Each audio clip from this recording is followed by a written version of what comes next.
السلام عليك يا رسول الله السلام عليك حبيبي يا نبي الله السلام عليك يا رسول الله السلام عليك حبيبي يا نبي الأنبياء والمرسلين سيدنا محمد وعلى آله وصحبه وسلم تسليما سبحانك اللهم لا علم لنا إلا ما علمتنا إنك أنت العليم الحكيم اللهم فقهنا في ديننا ووفقنا للعمل بما علمتنا وزدنا علما وارزقنا الإخلاص في القول والعمل برحمتك يا أرحم الراحمين يا رب العالمين. Chers frères et sœurs, salam alaikum wa rahmatullahi ta'ala wa barakatuh. Quelle place pour la spiritualité dans notre quotidien? Le prophète sallallahu alayhi wa sallam, dans sa transmission du message de l'islam, nous a enseigné qu'il y a un niveau dans la foi, dans la pratique. Ce niveau est plus élevé que la soumission à l'islam, est plus élevé qu'à l'iman, la foi. Ce niveau, le prophète sallallahu alayhi wa sallam, il a appelé al-ihsan, l'excellence. Comme vous le savez, dans ce hadith connu, quand Jibril il vient interroger le prophète sallallahu alayhi wa sallam, le hadith il est rapporté par Bukhari Muslim, d'après Omar ibn al-Khattab radiyallahu anhu, il dit lorsque nous étions auprès du prophète sallallahu alayhi wa sallam, tout d'un coup un homme est apparu. Un homme est apparu soudainement. C'est-à-dire personne n'a vu d'où venait cet homme. Habillé de vêtements de blancheur très vif, aux cheveux de noirceur très vif, personne dans l'assemblée ne le connaissait et visiblement son apparence n'inspire pas qu'il vient d'ailleurs. Qui s'est assis devant le prophète sallallahu alayhi wa sallam en appuyant ses genoux contre les siens et en mettant ses mains sur le cuisse. C'est-à-dire s'est assis poliment, respectueusement devant le prophète sallallahu alayhi wa sallam comme un disciple devant le maître. Et qui dit: ô Muhammad, informe-moi au sujet de l'islam. Dis-moi, qu'est-ce que l'islam? Et le prophète sallallahu alayhi wa sallam de répondre dit: al-islam an tu'mina billah wa malaikatihi, al-islam an tashhadu an la ilaha illallah wa anna muhammadar rasulullah wa tuqima as-salah wa tu'ti az-zakah wa tasuma ramadan wa tahujja al-bayta in istata'ta ilayhi sabila. Le prophète sallallahu alayhi wa sallam lui dit: l'islam, ce que tu attestes qu'il n'y a de Dieu que Dieu et que Muhammad est le messager de Dieu, que tu accomplisses la prière, que tu t'acquittes de la zakat, l'aumône, que tu accomplisses, que tu jeûnes le mois de Ramadan, que tu ailles faire le pèlerinage si tu en as le moyen. L'homme dit: sadaqt, tu dis vrai. Les compagnons disent: nous nous sommes étonnés. Il pose des questions et il confirme la réponse. Ça veut dire il savait la réponse. Ensuite il dit: akhbirni anil iman, informe-moi au sujet de l'iman, al-iman, la foi. Et le prophète sallallahu alayhi wa sallam de répondre dit: al-iman an tu'mina billah wa malaikatihi wa kutubihi wa rusulihi wal yawmil akhir wa tu'mina bil qadari khayrihi wa sharrihi. Le prophète sallallahu alayhi wa sallam dit: la foi, al-iman, la foi, que tu crois en Allah, en ses anges, en ses livres, en ses messagers au jour du jugement dernier et à la prédestination, le bien comme le mal. Ensuite il dit: akhbirni anil ihsan, informe-moi au sujet de l'ihsan, l'excellence, la bienfaisance. Et le prophète sallallahu alayhi wa sallam répond: al-ihsan an ta'budallaha ka'annaka tarah fa in lam takun tarahu fa innahu yarak. L'excellence, que tu arrives à adorer Allah comme si tu le voyais. Tu arrives à un niveau de foi, à un niveau de conscience, de rappel, de souvenir de Dieu, au point où tu l'adores comme si tu le voyais. Certes, si toi tu ne le vois pas, lui il te voit. Donc, l'homme il pose d'autres questions, notamment au sujet des sa'a, l'ère, quand est-ce que l'ère viendra. Et le prophète sallallahu alayhi wa sallam dit l'interrogé n'en sait pas plus que celui qui interroge. Il dit informe-moi au sujet de ces signes précurseurs. Et le prophète il dit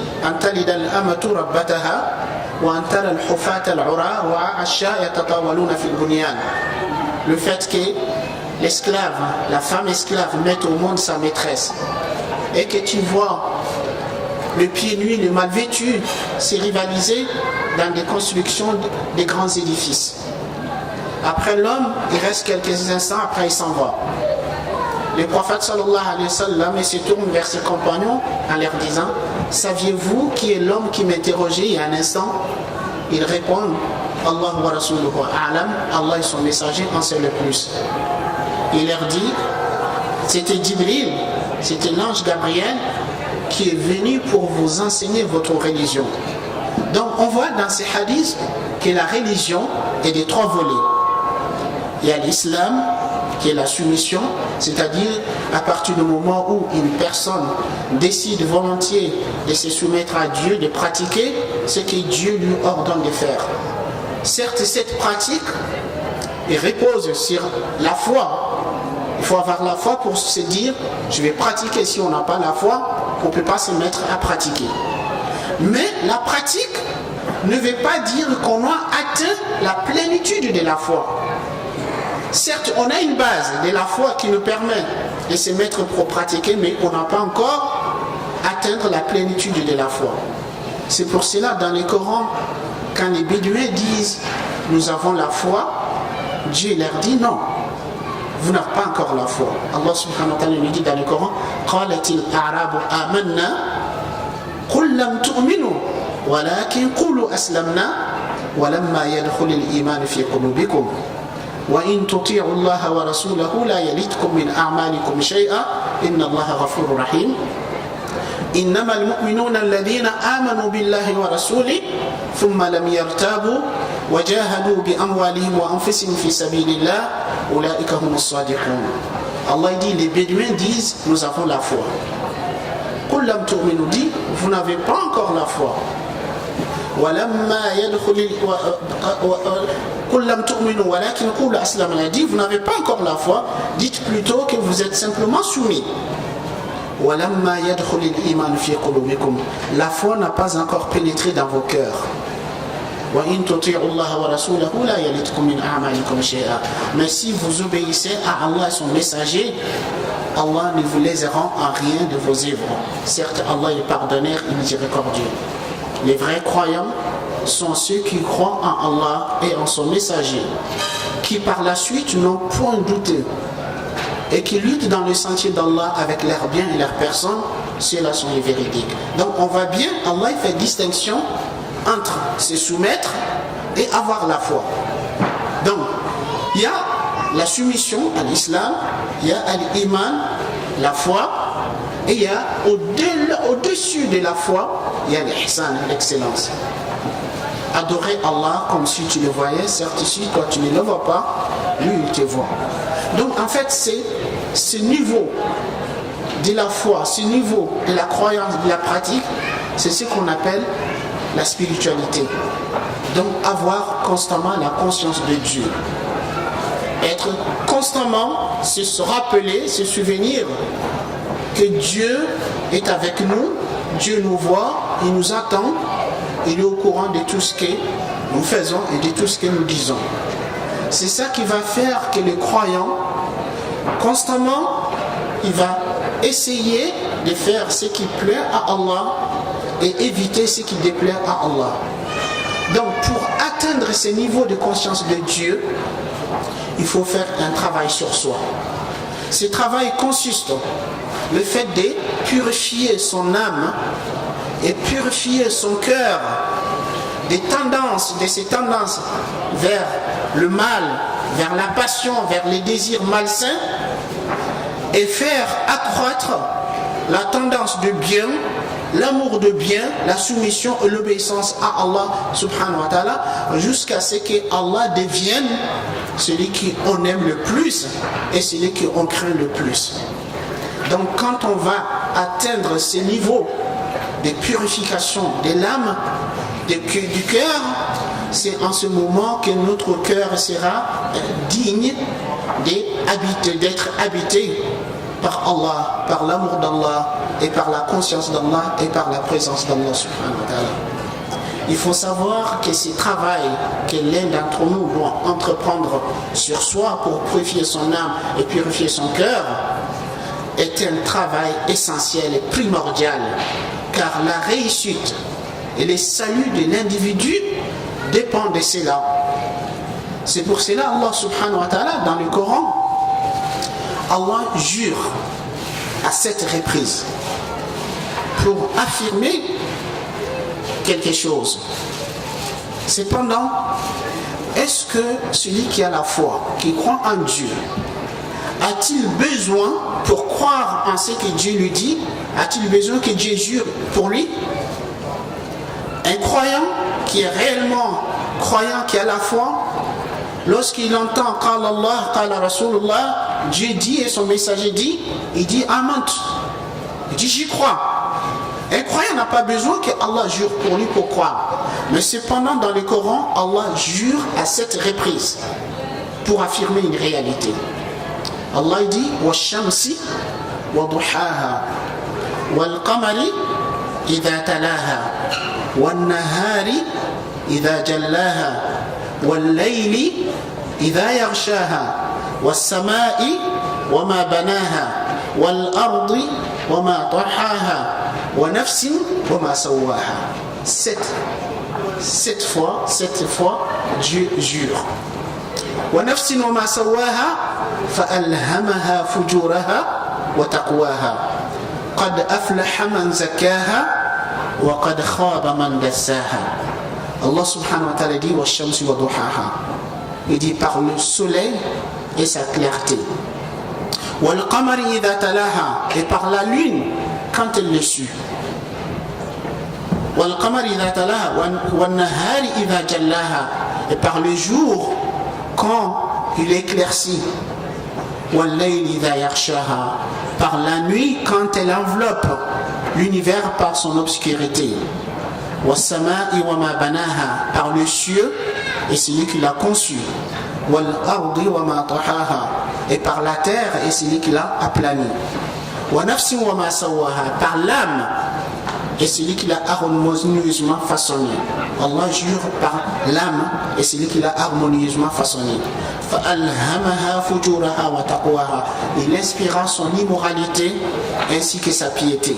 Donc Allah jure cette fois pour nous dire quoi? Bienheureux, il réussira celui qui la purifie.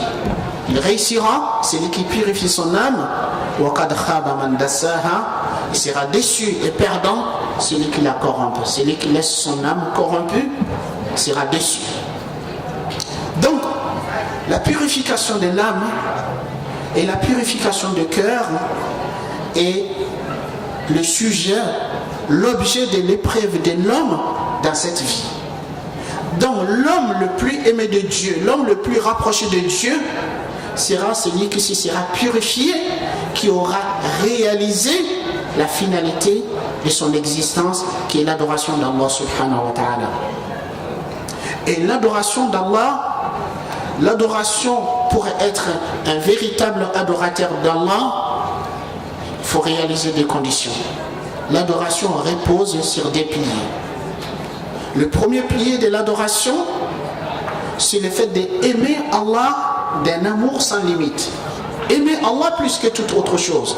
Alors que si dans ton cœur est habité par l'amour de dunya, de ce bas monde, des faux brillants de ce bas monde, de l'argent, de la belle voiture, de la belle maison, du pouvoir, du prestige de la vie, quand ton cœur sera habité de ce dunya, il n'y aura pas de lieu pour que Allah et l'amour d'Allah puissent trouver place dans ton cœur. Allah il est jaloux. Allah il aime que le cœur de son serviteur soit exclusivement voué à lui. Donc il faut purifier son cœur, il faut purifier son âme. Donc le premier pilier de l'adoration, c'est l'amour de Dieu, mais d'un amour sans limite. Car celui qui adore Allah, qui se soumet à Allah sans l'aimer, est un hypocrite. L'hypocrisie, c'est de se soumettre mais sans amour. À l'époque du prophète sallallahu alayhi wa sallam, les hypocrites, ils étaient soumis, ils se soumettaient, ils priaient avec les musulmans, ils jeûnaient, ils s'acquittaient de la zakat, ils participaient aux expéditions, ils faisaient tout comme le musulman, mais ils le faisaient à contre-cœur. Ils le faisaient, ils n'aimaient pas Allah ni son prophète sallallahu alayhi wa sallam. C'est pour cela qu'ils sont considérés comme des hypocrites. Donc, le premier pilier de l'adoration, il faut aimer Allah, d'un amour sans limite. Donc, deuxième pilier de l'adoration, qui est la finalité de l'existence de l'homme, il faut se soumettre à Dieu d'une soumission sans condition. Une soumission qui repose sur la confiance. Je sais qu'il m'aime. Je sais qu'il sait mieux que moi. Je sais qu'il ne m'ordonne que ce qui est bien pour moi. Il ne m'interdit que ce qui est mal pour moi. Donc, étant donné, je sais que qui m'aime plus que moi-même, il est plus miséricordieux, plus bienveillant envers moi que qui que ce soit. Donc, je fais confiance à son choix pour moi. Je me soumets à lui avec une confiance absolue. Donc, et celui qui prétend aimer Allah sans se soumettre à lui est un hérétique. C'est de l'hérésie de prétendre aimer Dieu, mais sans se soumettre à lui. Donc, pour être un véritable adorateur de Dieu, il faut l'aimer d'un amour sans limite. Il faut se soumettre à lui d'une soumission sans condition. Donc, c'est ça qui nous permettra de réaliser notre état de servitude, notre état d'adorateur de Dieu. Donc à partir du moment où on atteindra ce niveau, on réalisera ceci, on sera vraiment des véritables croyants, des véritables adorateurs de Dieu, donc on sera de meilleurs auprès de Dieu. Donc c'est pour cela, la valeur de l'homme ne réside pas sur combien il est dans son compte de banque. La valeur de l'homme ne réside pas quel poste, quel pouvoir qu'il détient. La valeur de l'homme ne réside pas dans son rang social, mais la valeur de l'homme réside dans la réalisation du but et la finalité de sa création, qui est être serviteur de Dieu, être soumis à Dieu. Allah subhanahu wa ta'ala, il nous dit dans le Coran: Ya ayyuhan nas, inna khalaqnakum min dhakarin wa untha wa ja'alnakum shu'uban wa qaba'ila lita'arafu inna akramakum 'inda Allahi atqakum. Allah subhanahu wa ta'ala dit: ô vous les hommes, nous vous avons créé à partir d'un mâle et d'une femelle. Nous avons fait de vous des nations et des tribus afin que vous vous entreconnaissiez. Certes, le plus noble parmi vous auprès d'Allah, qui est le plus noble parmi vous auprès d'Allah? Les plus riches, celui qui a plus de pouvoir, celui qui est des descendants d'une lignée noble? Non, le plus noble parmi vous auprès d'Allah est le plus pieux, celui qui a le cœur le plus pur. Celui qui a le cœur le plus pur. Donc c'est pour cette raison dans le Coran, quand Allah subhanahu wa ta'ala désigne le prophète Muhammad sallallahu alayhi wa sallam dans les positions les plus nobles, les positions les plus élevées, Allah ne les désigne pas par son titre, le messager, ou le prophète, ou le bien-aimé d'Allah. Allah, il les désigne par le titre qui est le plus honorifique pour l'homme, qui est la servitude et la soumission à Dieu. Qu'est-ce qui fait que le prophète Muhammad sallallahu alayhi wa sallam est différent des restes des humains? Ce qui fait la différence, c'est la révélation, le fait qu'Allah il a choisi, il a élu pour lui faire la révélation. Lui-même, Allah il nous dit dans le Coran, Allah il nous dit de dire: Qul innama ana basharun mithlukum. Allah il nous dit, je ne suis qu'un être humain comme vous. Je ne suis qu'un être humain comme vous. Il est où la différence? Yuha ilayya annama ilahukum ilahun wahid. On me fait la révélation que votre Dieu est un Dieu unique. Donc la référence, ce qui fait que le prophète est différent des communs des mortels, le fait qu'il reçoit la révélation. Donc Allah subhanahu wa ta'ala, quand tu lui rappelles le fait qu'il a été élu, choisi pour recevoir la révélation, Allah subhanahu wa ta'ala dit Tabarakalladhi nazzala al-furqan ala man? Ala nabiyyihi? Ala rasulihi? Ala habibihi? Non, ala abdi. Car les titres les plus honorifiques pour l'homme, c'est réaliser son état de servitude. Tabarakalladhi nazzala al-furqan ala abdi. Béni soit-il celui qui a fait descendre le discernement. Il a fait descendre le discernement sur qui? Sur son messager? Sur son prophète? Non, sur son serviteur. Car le but et la finalité de la création de l'homme est réaliser son état de servitude pour Dieu. Plus tu vas réaliser ton état de servitude, ton état de soumission, plus tu seras élevé auprès de Dieu. Donc, ala abdihi liyakuna lil alamin nadhira. C'est lui qui a fait descendre sur son serviteur le discernement afin qu'il soit un avertisseur pour le monde.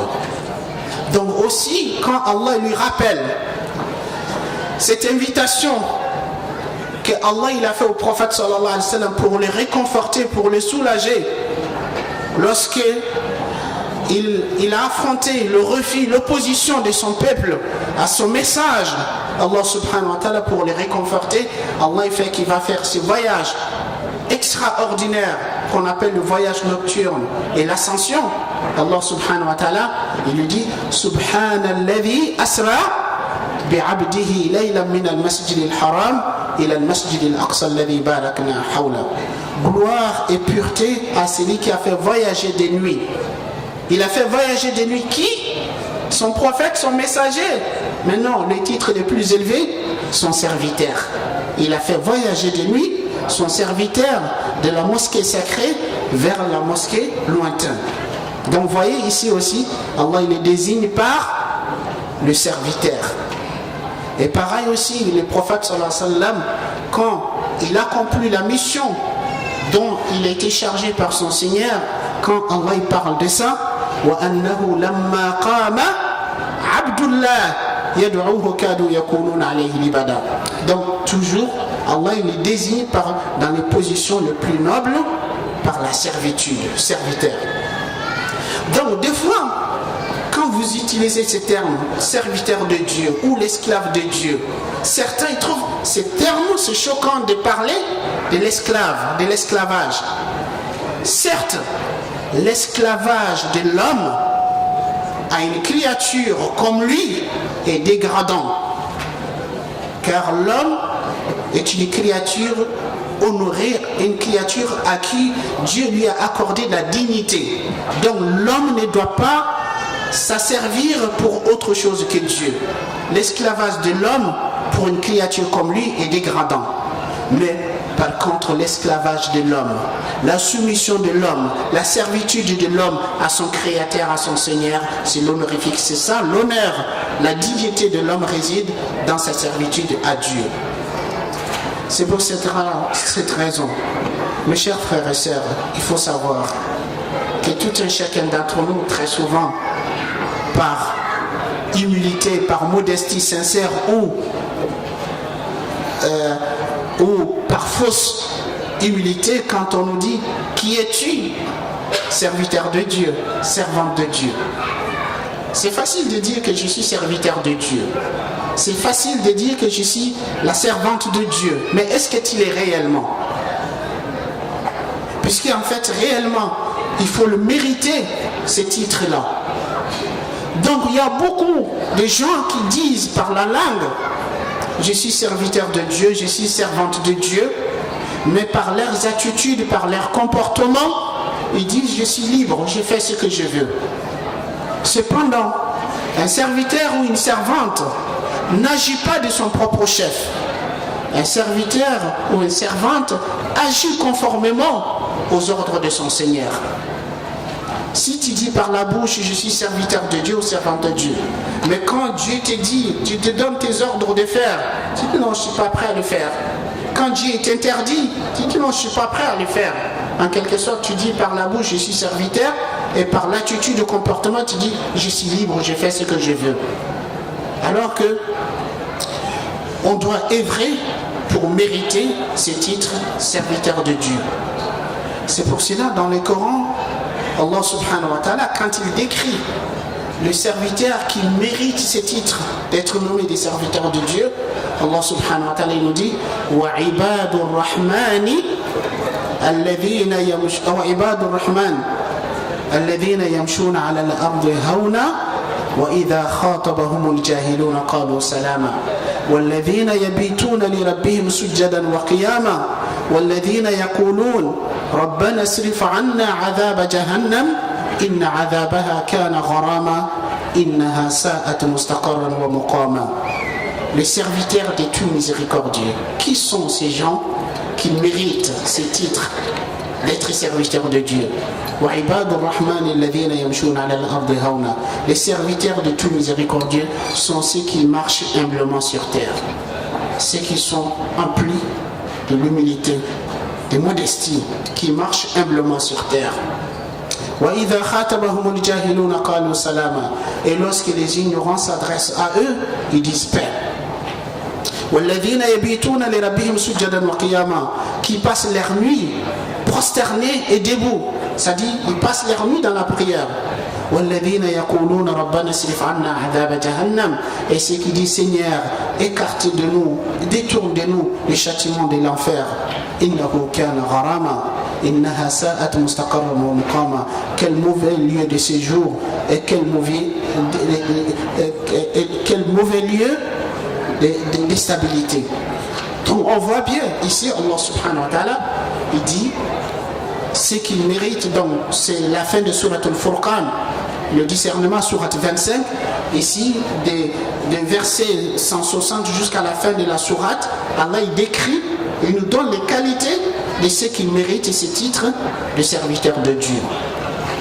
C'est pour cette raison, la personne qui aura fait un travail sur elle-même, qu'elle aura purifié son âme, qu'elle aura mérité ce titre d'être nommé serviteur de Dieu, au moment où telle personne va quitter cette vie, on s'adressera à cette personne en ces termes: Ya ayyatuhan nafsul mutma'inna irji'i ila rabbiki radiyatan mardiyya fadkhuli fi ibadi wadkhuli jannati. La personne qui se sera purifiée, qui aura œuvré pour réaliser son état de servitude, au moment où cette personne va quitter cette vie, on s'adressera à cette âme: Ya ayyatuhan nafsul mutma'inna, ô toi âme apaisée, irji'i ila rabbika radiyatan mardiyya, retourne à ton Seigneur satisfaite et agréée. Fadkhuli fi ibadi, entre dans le nombre de mes serviteurs, sois des nombres de mes serviteurs, sois parmi mes serviteurs, tu mérites. Wadkhuli jannati, et entre dans le paradis. Donc en fait, nous avons le devoir et l'obligation de travailler sur soi pour ça, pour se purifier son âme, pour qu'on puisse mériter ce titre de serviteur de Dieu. Mais ce travail, ça se fait par quoi? Ça se fait comment? Ce travail se fait par une pratique assidue de ce que Dieu nous ordonne de faire, de se conformer aux ordres d'Allah et de s'abstenir de ses interdictions. Donc c'est ça la voie, le chemin, le moyen qui nous permet de se purifier, qui nous permet de réaliser notre état de servitude. Donc, pratiquer, faire ce que Dieu nous a dit. Allah subhanahu wa ta'ala nous dit dans le Coran: وَالَّذِينَ جَاهَدُوا فِينَا لَنَهْدِيَنَّهُمْ سُبُلَنَا وَإِنَّ اللَّهَ لَمَعَ الْمُحْسِنِينَ. Et ceux qui luttent pour notre cause, ceux qui font l'effort pour notre cause, nous les guiderons dans nos chantiers et Allah est avec le bienfaisant. Donc, la voie du cheminement spirituel, la voie de la purification de l'âme, c'est l'effort. L'effort qu'on va faire pour se soumettre à Dieu, pour lui être obéissant. l'effort qu'on doit faire pour s'éloigner de ce qui nous interdit. Mes chers frères et sœurs, mais il faut savoir que cet effort, pour qu'il soit efficace, qui nous permet d'obtenir les résultats qu'on cherche, il faut 2 conditions. La première condition, la sincérité. Il faut être sincère.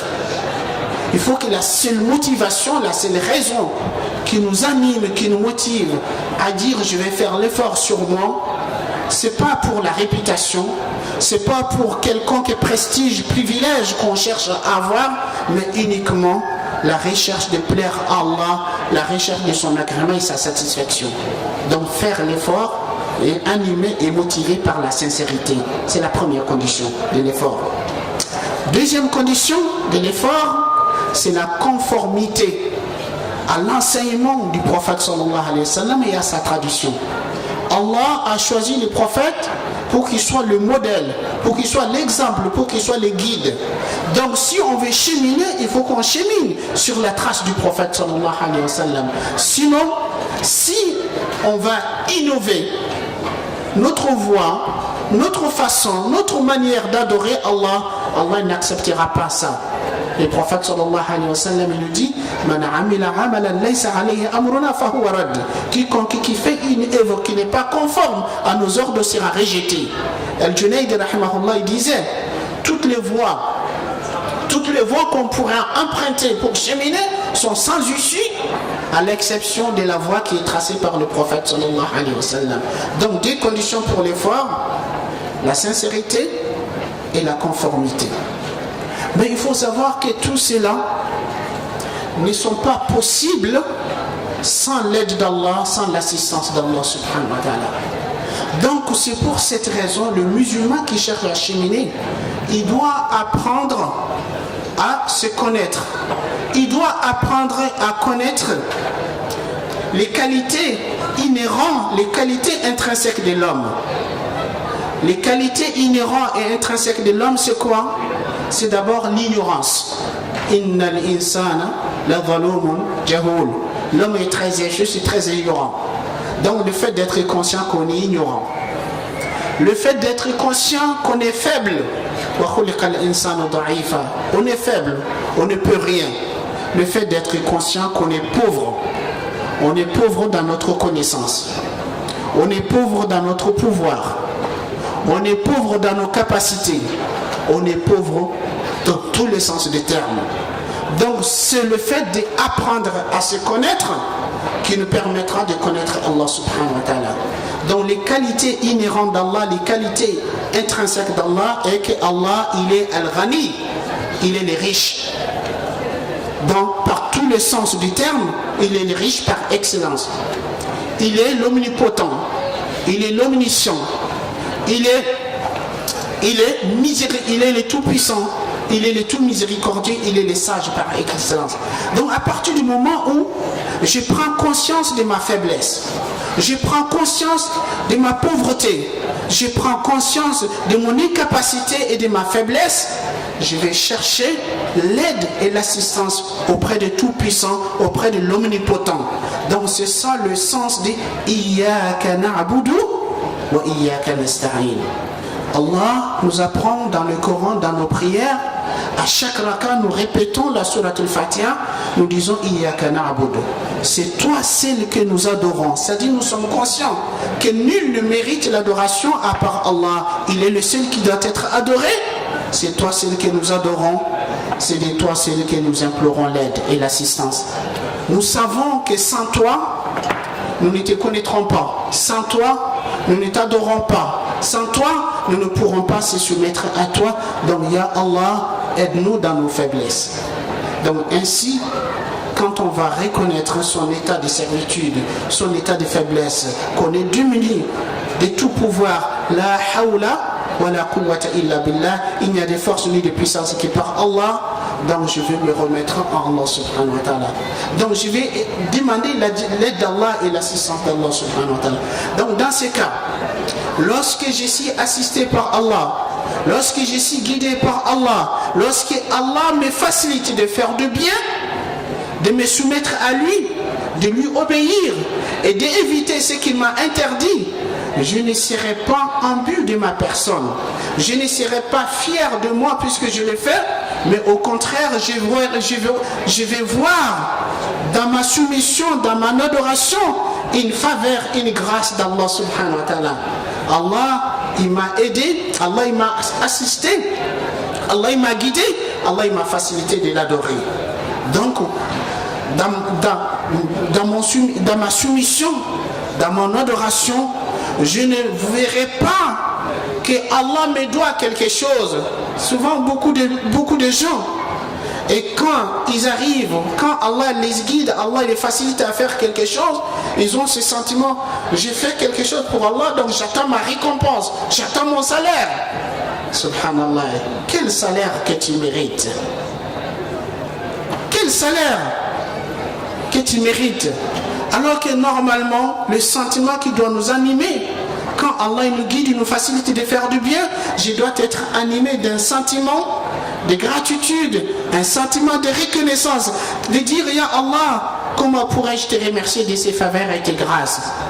Allah subhanahu wa ta'ala, il nous dit dans le Coran, قُلْ بِفَضْلِ اللَّهِ وَبِرَحْمَتِهِ فَلْيَفْرَحُوا فَبِذَلِكَ هُوَ خَيْرٌ مِمَّا يَجْمَعُونَ. Dis par la grâce d'Allah, dis par la grâce d'Allah et sa miséricorde qui se réjouissent. C'est-à-dire quand tu te vois que Allah il t'a guidé, il t'a assisté, il t'a facilité de faire bien, réjouis-toi de la grâce d'Allah subhanahu wa ta'ala. Réjouis-toi de la grâce d'Allah, ceci est bien meilleur de ce qu'ils amassent. Donc ainsi, ceux qui sont animés d'une spiritualité profonde, d'une conscience profonde de Dieu, leur adoration, leurs bonnes œuvres, leurs bonnes actions, ils les voient comme une grâce d'Allah subhanahu wa ta'ala qui les motive davantage de se montrer reconnaissants envers Allah subhanahu wa ta'ala. Donc ça c'est le degré, le summum le plus élevé de la spiritualité, œuvrer dans la reconnaissance. Allah subhanahu wa ta'ala nous dit dans le Coran, i'malu ala Daoud shukra wa qalilun min ibadiy ash-shakur. Ô famille de David, œuvrez par reconnaissance, par gratitude. Peu parmi mes serviteurs sont reconnaissants. Telle était l'attitude et le comportement du prophète sallallahu alayhi wa sallam. Quand le prophète il adorait Allah, il adorait par gratitude, par reconnaissance. On rapporte quand le prophète sallallahu alayhi wa sallam s'est levé les nuits pour prier, tellement il restait longuement debout au point où ses pieds s'enflaient. Et quand on lui dit, Ya Rasulallah, ô messager de Dieu, Dieu n'a-t-il pas pardonné tes péchés passés et futurs? Pourquoi tu te fatigues autant? Dieu t'a pardonné tous tes péchés passés et futurs, pourquoi tu fais autant? Sa réponse, Afala akuna abdan shakura, ne dois-je pas être un serviteur reconnaissant? Donc mes chers frères et sœurs, en fait il faut savoir que ces sentiments de gratitude, ces sentiments de reconnaissance ne puissent naître que par la conscience de Dieu et le souvenir de Dieu.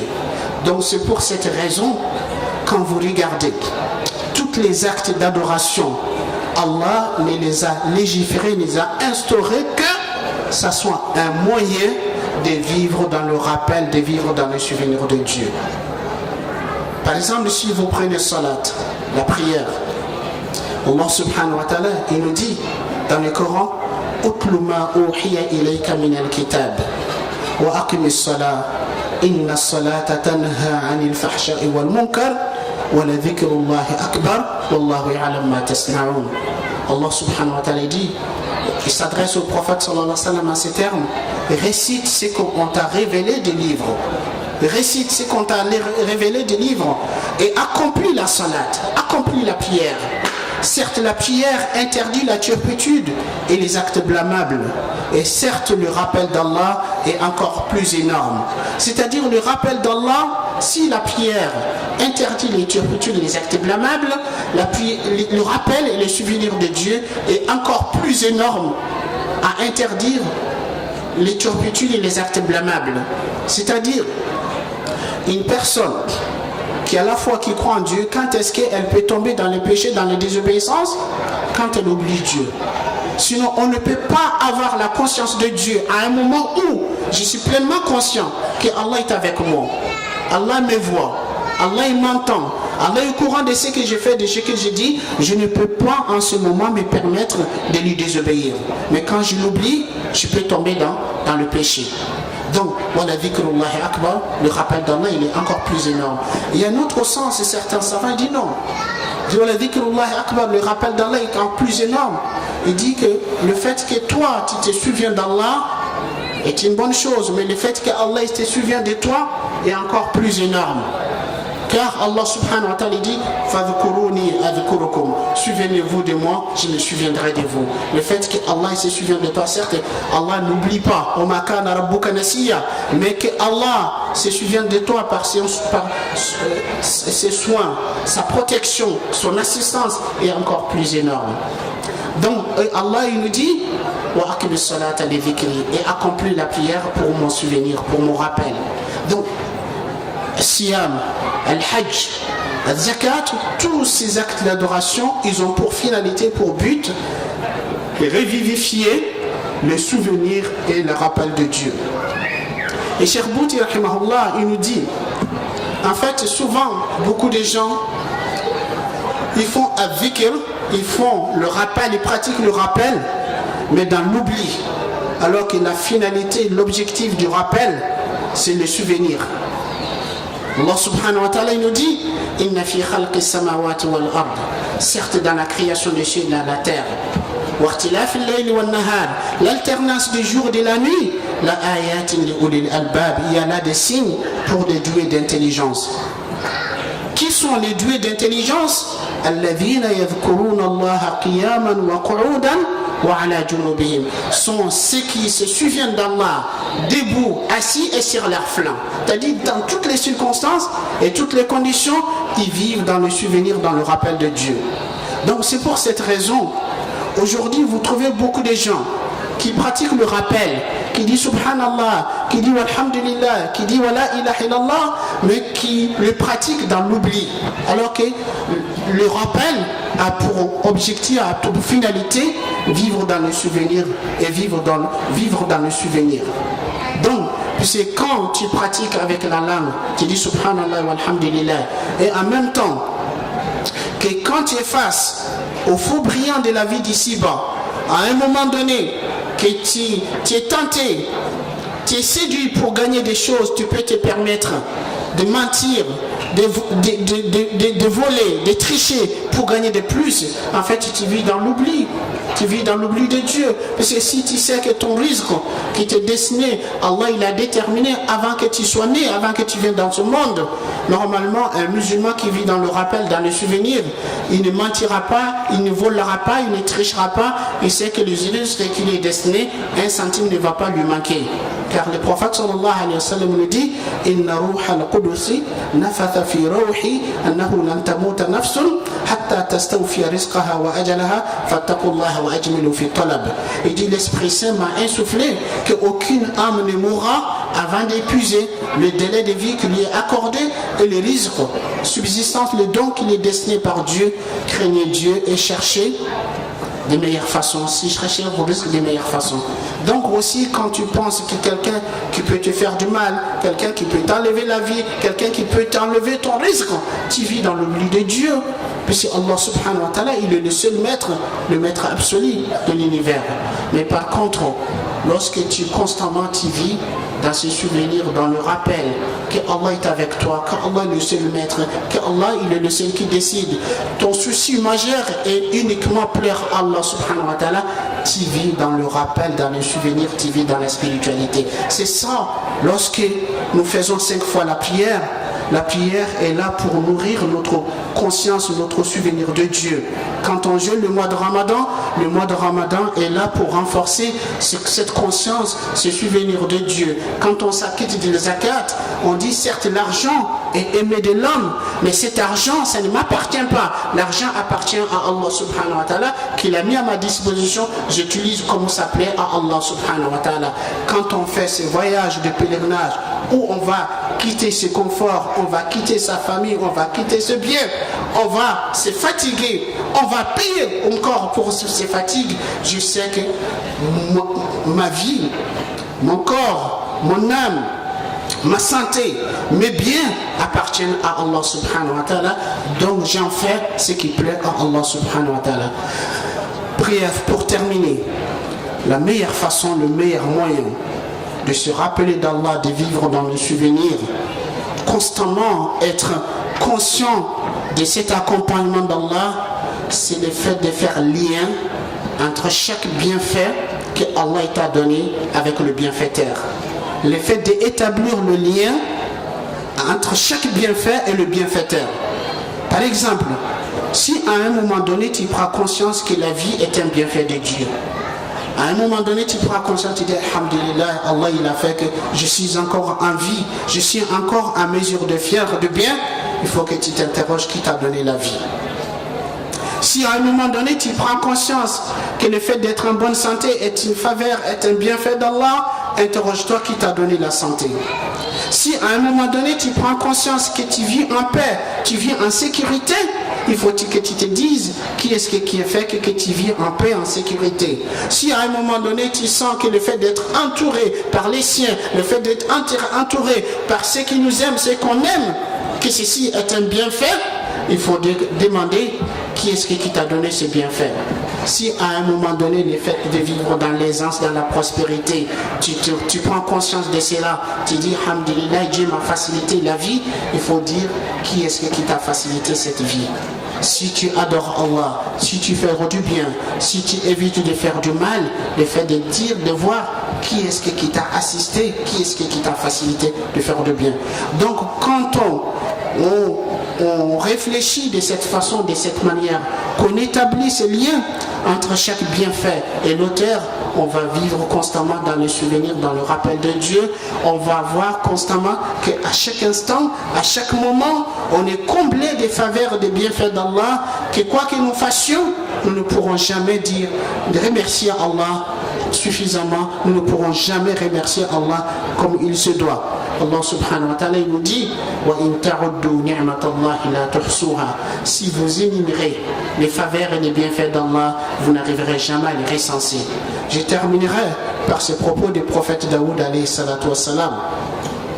On rapporte que Daoud alayhi salatu wassalam, il dit Ya Rab, Seigneur, comment pourrais-je te remercier? Seigneur, comment pourrais-je te remercier de tes faveurs et de tes bienfaits alors que mon remerciement est encore une faveur et un bienfait venant de toi. Le fait que je te remercie, c'est une faveur venant de toi. Allah subhanahu wa ta'ala il dit Ya Daoud, oh Daoud, si tu es conscient, si tu sais cela, tu es déjà reconnaissant. Qu'Allah fasse que nous soyons des nombres de serviteurs reconnaissants, qu'Allah nous permet de vivre dans la conscience de Dieu et dans le souvenir de Dieu. Wassalamu alaikum wa rahmatullahi wa barakatuh. Assalamu alayka ya Rasulallah. Assalamu alayka habibi ya Nabi Allah. Assalamu alayka ya Rasulallah.